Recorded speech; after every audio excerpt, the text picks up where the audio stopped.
What is up, guys? Julian's Way here, and let's talk about Nick Walker. All right, so we all know that Nick Walker did not do well at the 2025 Mr. Olympia. He did not bring what was expected, all the hype going into the show, breaking the internet, social media, and all that stuff. He did not live up to it. So, what really went wrong, or what really happened with his legs, or his details, his lines not being there? He was big and full, though I cannot say that he was flat. He just was kind of blurry, and he wasn't that dense and clean and polished. So, well, this guy, put aside that, would he have been able to place higher than he did? Of course, definitely, if he had bringing even what he had looked like at Pittsburgh, much less New York Pro. So I think the Pittsburgh Pro, people was expecting a better version of the Pittsburgh Pro, and they thought that he actually beat Derek. But I would say yes, I did make a video on that saying that because it was really close in terms of conditioning. Even though Nick did look a little bit more dense, it came down to maybe the structure and the pose for pose. So will this guy ever be able to beat any of these top guys? Like, if he had brought that Pittsburgh conditioning, would he have been able to, let's say, I think he might have been able to beat Samson if he had bring that Pittsburgh conditioning.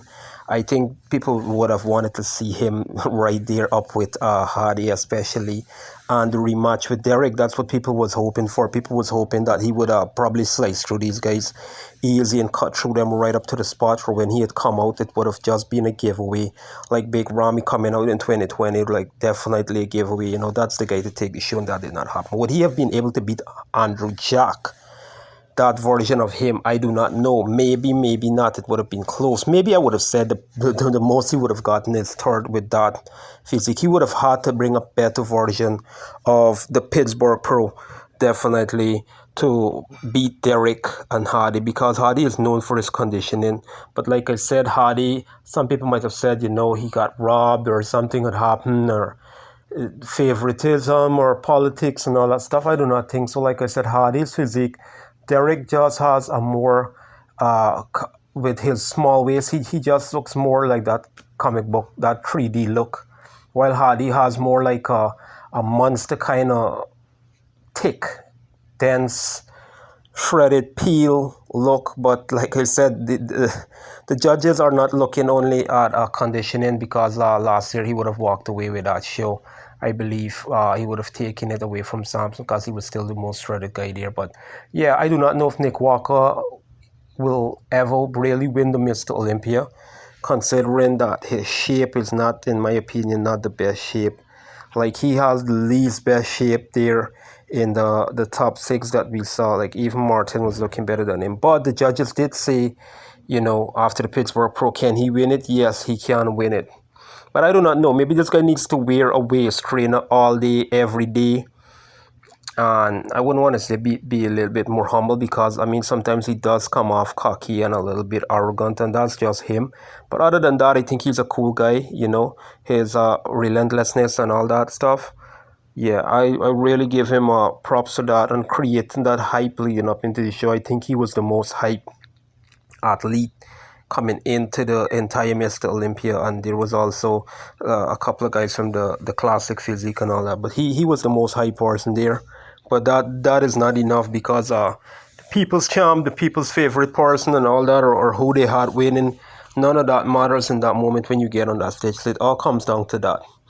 Other than that, I would say, yeah, this guy here, he really needs to pull it together and really nail what he needs to do. Like, he was like really off, especially in his back shots, and his legs was just down.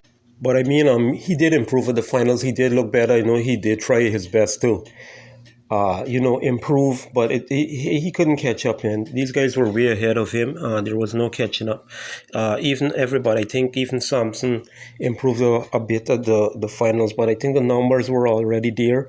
Nobody really improved enough or did anything enough to beat Derek or Hardy. Everybody was in the right place, and like I said, and like I believe. But I still do not think he was such of a big disappointment as well. I think Samson was a real disappointment, especially his fans. I mean, from going from the number one, not even number two or three, way back down to fourth, guys like Andrew. I mean, Andrew does look good. I had Andrew winning, but to come back from, slide back from all those places, and Nick as well, those two guys, yeah, but Nick was never Mr. Olympia, so that's got to really hurt Samson. But hopefully, the next time these guys can all come and bring their best package, and maybe we'll have a little pre-Olympia at the Arnold, or maybe the New York Pro or something like this. These guys are Pittsburgh. A couple of these guys can probably get their revenge on Derek if Derek decides to do any of these shows, and we can have a hype show where everybody is on point, which that doesn't really happen. Somebody is always off. Something always goes wrong. So it's hard to actually get the best version of everybody at one show, which would be the Olympia, and it doesn't happen. And the other guys are feeding away. Guys like Bonac and so on, they're still doing good. They're still looking good. I'm not saying that they cannot be top five or whatever, but that's really hard now, especially with guys like Tonio and ours and so on coming up. It's going to be really tough. All right, that's it, guys. Please like, share, and subscribe. Leave your comments. Let me know what you think. Until my next video, take care.